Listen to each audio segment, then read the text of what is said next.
Welcome back to the rules of engagement. Before I jump into analysis of game number 4 between Flash and Bly, let me remind you guys, if you're unsure of what type of career path you want to go into, you're looking at potential education opportunities, one thing you might want to check out is fullsail.edu. www.fullsail.edu/MLG is a site where you can basically get information on a different Full Sail education opportunities. They offer programs in audio engineering, video design, 3D animation, game design, all these different courses. Once you learn them, you can really take part in a game design program and then, of course, develop a career in that field. There's a lot of potential careers in the field of game design and esports production.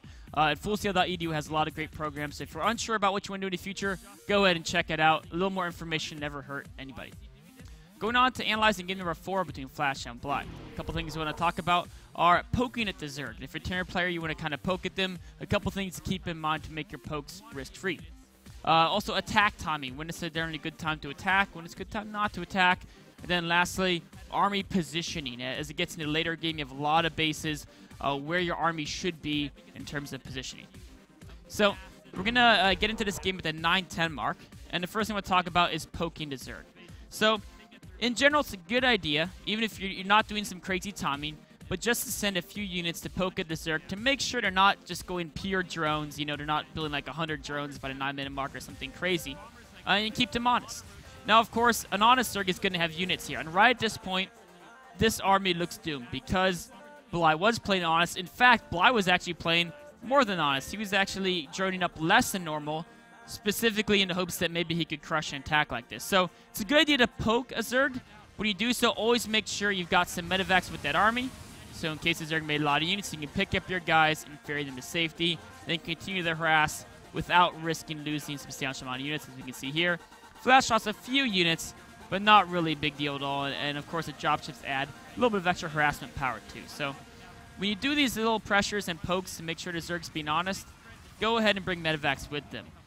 In fact, yesterday's rules of engagement, we saw Bomber try a pure marine timing against Ghost User, and Ghost User crushed it, and because he crushed it, he was able to shortly get about 30 to 40 food ahead of Bomber and take a lead in that game. Of course, Bomber did end up winning, but that's because he's Bomber and it ended up being a half-hour game where he played exceptionally well. But in general, you do want to bring medevacs with your attacks to make sure your little armies, you don't really lose too many units. So as the game goes on, of course, Flash is going to do some draw play as he goes and takes his third base, continues upgrades. Bly is going to defend it pretty well, only losing a couple drones there, going in again with some speedings and banings, and again, pushing that back to drop on the other side as well. Both players just sitting back, macroing up, Flash putting on some light harass. You know, the harass isn't failing. He's not losing a lot of units, but it's not doing devastating damage either. Unit loss is still very, very even. The worker count is still pretty good for both players. Bly, ideally, a lot of Zergs would like to be at a higher worker count, but Bly pretty much always plays a low econ style. He likes to have a lot more units and a little bit less economy in his play. As we go forward here, another little push by Flash, and one key thing to note is the direction Bly is pushing his creep. He's specifically pushing his creep on the high ground in this direction in goals of shutting down a fourth base from Flash over here. Now, because he's pushing the creep in this direction, Flash will be looking to take his fourth base on the right side eventually. And because of that, Bly's going to be looking to take a very important fourth base on the left side in addition to this base. As a Zerg player, you always want to take multiple fourth bases when possible. So if the Terran launches a big attack, you're not quite ready, you have to sacrifice a base. You can do so and still have a 4-base economy by taking hatchery on the other side of the map as well. There we go. Exactly. See, Bly's going to take that fourth hatch to make sure he's okay. So when Flash does this push out and Bly says, wait a minute, I don't want to fight now, right? This is a bad timing for me because I want to wait for my 3-3 upgrades, my Ultralisk Carapace, my Ultras to be produced. It's okay, though. You can sacrifice the base. He has another fourth base going up on the way, losing the hatcheries only 300 minerals. Of course, Flash, knowing there's a base here, is going to be harassing it. He doesn't want to commit to moving his army on the left side, though, because there's so much creep in the way. And if you're going tank heavy, it's very scary to fight a Zerg on creep because they cross the distance faster, which partially neutralizes the effective range of those siege tanks. So going forward here, Flash is going to be looking to do another attack on the fourth base, moving around. But now we're at a point in time where Bly wants to launch an attack. And why does Bly want to launch an attack? Let's take a look at a couple things here. Bly is finishing his 3-3 upgrades, right? He's about to be 3-3. he knows by clicking on one of Flash's units that Flash is not 3-3. He doesn't know, in fact, he doesn't know that Flash is very far from being 3-3. In fact, he sees he's 1-1 right now and is looking to engage. Shortly he'll be 2-2 and realize that, but he doesn't know exactly how long Flash is until 3-3 unless he can click on a unit and still recognize at this point it's 1-1. As soon as he clicks on unit it's 2-2, he basically has to go from that timing and know he wants to fight with that upgrade advantage. Of course, he can't get 4-4, so that advantage will go away over time. This is why Bly wants that engagement. He also wants it because he doesn't have a great economy, right? What he does have is a great army, a very teched-up army against Flash's marine-heavy army. He wants to fight before Flash can have too many Marauders into composition. So it's really looking for that engagement. But one big rule is while he does want an engagement right now, positioning is always a bigger factor than attack timing. So even if it's a good time to attack, if the positioning is poor, obviously it is here because there's so many depots in the way, there's a tiny choke point you have to force his army through, that is more important. Even if it's a good timing for you, don't go for the fight if the positioning is poor. Now, if Flash moves to the low ground, then all of a sudden he might be a little more exposed, right? But charging up a ramp like this with all the tanks here, not a good positioning. That positioning is much, much more important than any type of timing. So Bly, again, is going to look for the fight. But again, remember, the positioning is more important than a timing. While Bly really wants to fight right now, the positioning is kind of subpar because look at the angle he's coming through, right? If we take a look at this, where are all those tanks going to be shooting? All those units have to wrap around this corner to get at Flash. As they wrap around that corner, they're really going to clump up in this section. And if units are clumped in that section with this many siege tanks, I mean, if we look at Flash's unit count, he's at, what is he at? He's at 8 tanks. And every single tank is actually in this battle, or at least there's 6, 7, 8. So 8 tanks shooting this area basically means all these Zerglings and Banelings, they're all going to die. And without those Zerglings and Banelings, all of a sudden you lose your ability to stop the Terran Bio from cutting backwards unless you land great Fungals. And without the Banelings, you lose your ability to instantly get rid of a lot of the Terran damage per second. If you don't instantly get rid of a lot of the Terran damage output by Baneling explosions, then your Ultralists are going to die much, much faster. So this is a situation where Bly, he really wants to battle, but perhaps he maybe engages at slightly a poor position. We can see here all those Banelings basically got blown up before they can connect with the Bio. That allows the Bio to tear apart the Ultras at a very fast rate. And while Bly still does decent this battle, you have to remember that he had an extremely expensive army, whereas Flash's army wasn't nearly as expensive. Units lost tab reflects it, with Bly losing over 1,000 resources more in that battle than Flash. The Ultras are also much harder to replace because they're so gas-heavy, whereas Flash can easily replace Ultramarines and Marauders.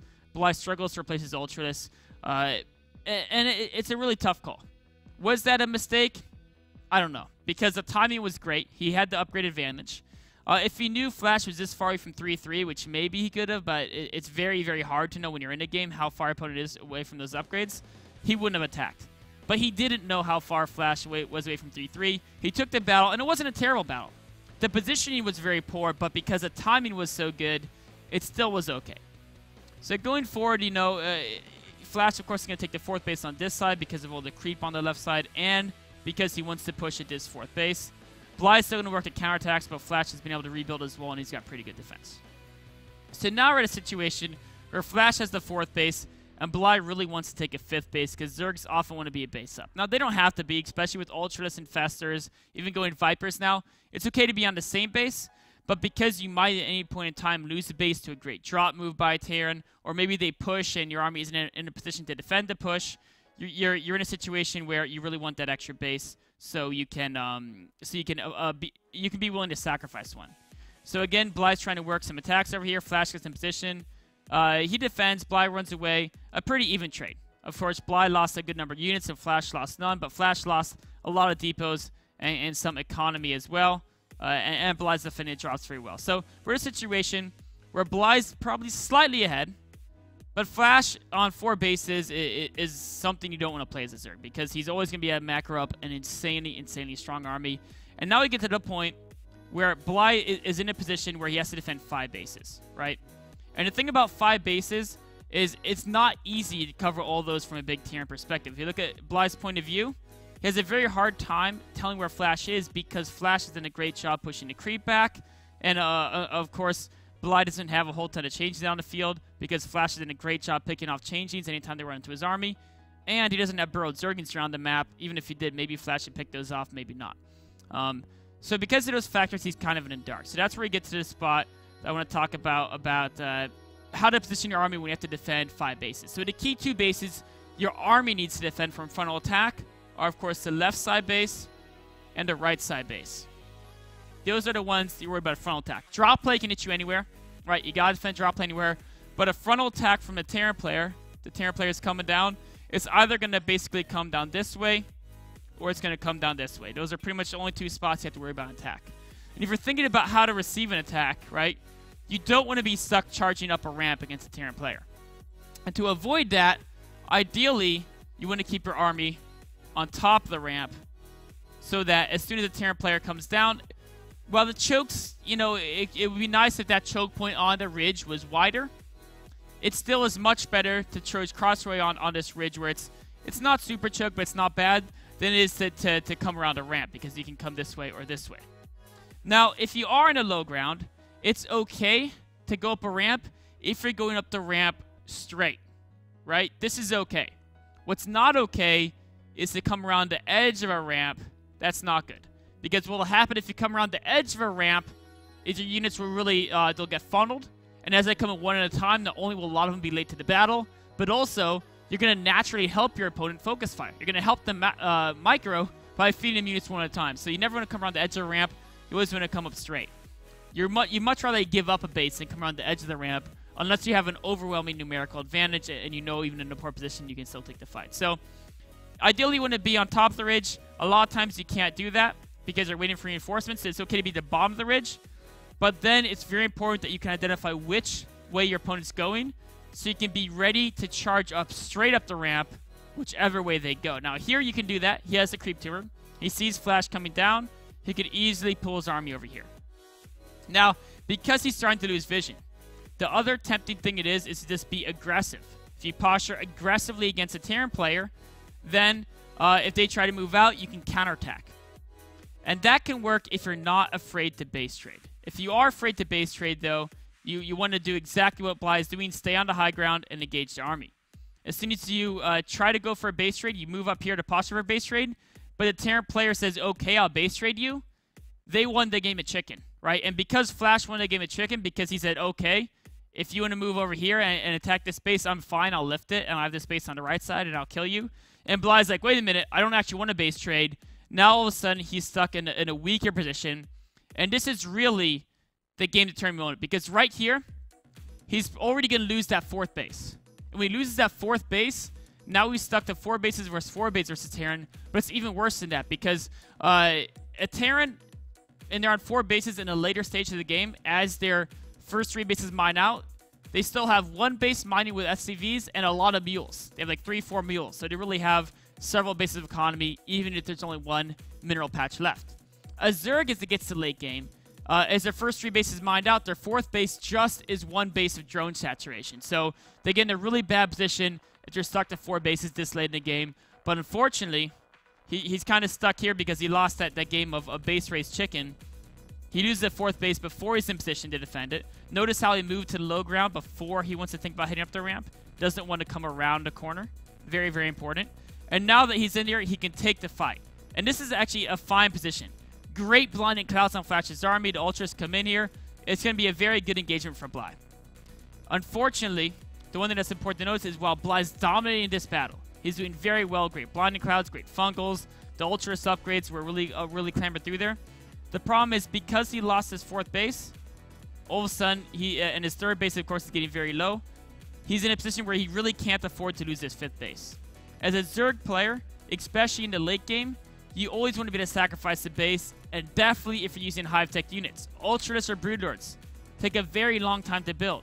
So while he's waiting to rebuild these units, if your opponent strikes very quickly, like we can see Flash shooting right here, they can come in and knock out your base before your reinforcements arrive. So at this point, now we're in a situation where even though Bly has a great army, he can't continue to rebuild his army to simulate Flash can because he lost his base before his reinforcements arrive, and Flash is still macroing very, very, very well. using all those mules so you have a dominant economy even with a lower SCV count. So here we're at a point where yes, Bly's ahead in food, but the game's actually over. And we can tell that with us put it on ×8 for a few minutes. Over the next minute, we're going to see more engagements, but of course, neither player's losing any units. And all of a sudden, even though no one's really lost anything of significance, Flash is up by 30 food. Being up by 30 food is enough to even more so because of the low on SCVs, he can just go ahead and finish this game out very convincingly. So the one thing to know here is very important. You can take the great engagements, but if you're behind an economy, you're going to be in trouble. The way to not get behind an economy is make sure your army is always positioned exactly where it needs to be. Because if you're behind an economy, you can't afford to replace your units. Only 2 ultras here. The next army comes in, and that's going to end the game, right? So what's very important as a Zurich player, if you're not willing, or as any player, excuse me, doesn't matter the race. If you're not willing to base trade, the army has to be positioned where it can defend all your important bases before your opponent can get into great position. If you are willing to base trade, you can position like that offensively, and that's often a great move. But if your opponent calls your bluff, you're in trouble. So you either, if you're going to position offensively off the left side to get ready to attack their third base, you have to be prepared to base trade against an opponent who's ready to call your bluff. That's really what kind of cost Bly the game. He's used to playing so aggressive. Flash called his bluff and said, no, I'll be aggressive against you. And he was caught a little opposition, had to sacrifice a key base so that even when he won the battle convincingly, he was too far behind an economy to continue playing. So that's it for game number 4. Take a short break and be on to the Q&A.